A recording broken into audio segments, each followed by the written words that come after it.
નમસ્કાર, આપ જોઈ રહ્યા છો સ્પાર્ક ટુડે ન્યૂઝ। વડોદરા શહેર કોંગ્રેસ સમિતિ દ્વારા અધિકારીઓને માતાજી સદબુદ્ધિ આપે તે માટે એક યાત્રાનું આયોજન કરવામાં આવ્યું। દર્શન યાત્રાનું આયોજન કરવામાં આવ્યું હતું, જ્યાં વડોદરા શહેર કોંગ્રેસ સમિતિના પ્રમુખ ઋત્વિજ જોશી સાથે કોંગી નેતાઓ કાર્યકર્તાઓ જોડાયા હતા અને માંડવી વિસ્તારમાં આવેલ મહાલક્ષ્મી માતાજીના મંદિર ખાતે દર્શન કરી અને ત્યાંથી યાત્રાની શરૂઆત કરી।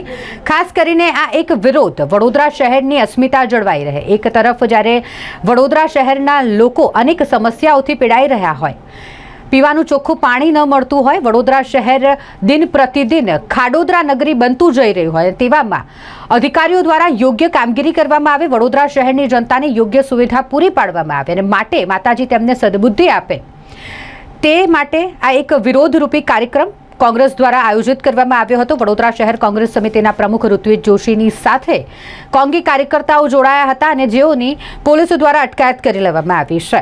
સિટી પોલીસનો સ્ટાફ ત્યાં પહોંચી ગયો અને વડોદરા શહેર કોંગ્રેસ પ્રમુખ ઋત્વિજ જોશી સહિત 20 કાર્યકરોની અટકાયત કરવામાં આવી છે।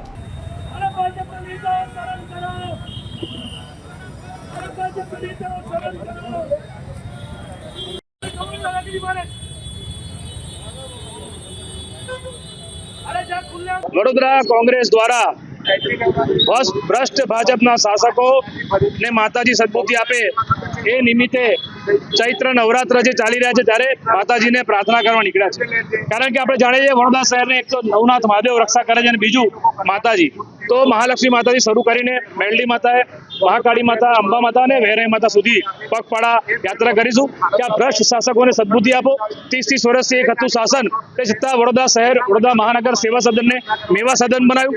વિશ્વામિત્રીના નામ પર ભ્રષ્ટાચાર, નદી પહોળીને ઊંડી કરવાના બહાને જે લાકડાને માટીનો જે ધંધો થઈ રહ્યો છે કરોડો રૂપિયાનો, એમાં પણ ભ્રષ્ટાચાર અને જે શુદ્ધ પાણી 2 ટાઈમ પીવાનું ચોખ્ખું પાણી આ લોકો ના આપી શકે, આ ભાજપના નેતાઓમાં એવું પાણી નથી। ત્યારે કોંગ્રેસ પાર્ટી આ તમામ મુદ્દા, વડોદરા શહેરમાં કાયદો અને વ્યવસ્થાની સ્થિતિ પણ કથળી ગઈ છે, ખુલ્લેઆમ ડ્રગ્સનું ચલણ વધી ગયું છે। તમે જુઓ, નશાખોર યુવાન જેને એક મહિલાનું મોત કર્યું, 7 લોકોને ઘાયલ કર્યા, આજે એની સામે જે કડક કાયદાકીય કલમો લાગવી જોઈએ નથી લાગી।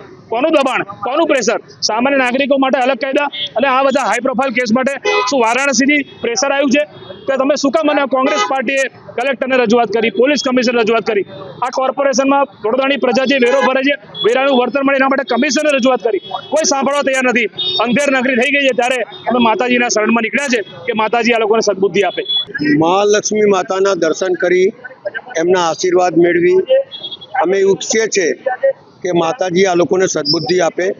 જે પ્રમાણેનું રાજ્યની અંદર ભ્રષ્ટાચાર ચાલે છે, જે રીતે લોકોની નોકરીઓ ચલી ગઈ, જે રીતે રોસ્ટર પદ્ધતિ ખતમ થઈ ગઈ, કોઈ ગરીબ માણસ ઉપર નહીં આવી શકે તે પ્રમાણેની સરકાર ચલાવતા હોય ત્યારે અને જે બોલે એને અંદર પૂરી દે અને તરત પોલીસ મોકલી દે, એ પ્રમાણેનું જે શાસન ચાલી રહ્યું છે એની સામે લડવું જરૂરી છે। ગાંધી અકેલા ચલાતા અને આ દેશની અંદર લોકોને ભેગા કરીને આ દેશને આઝાદી અપાઈ।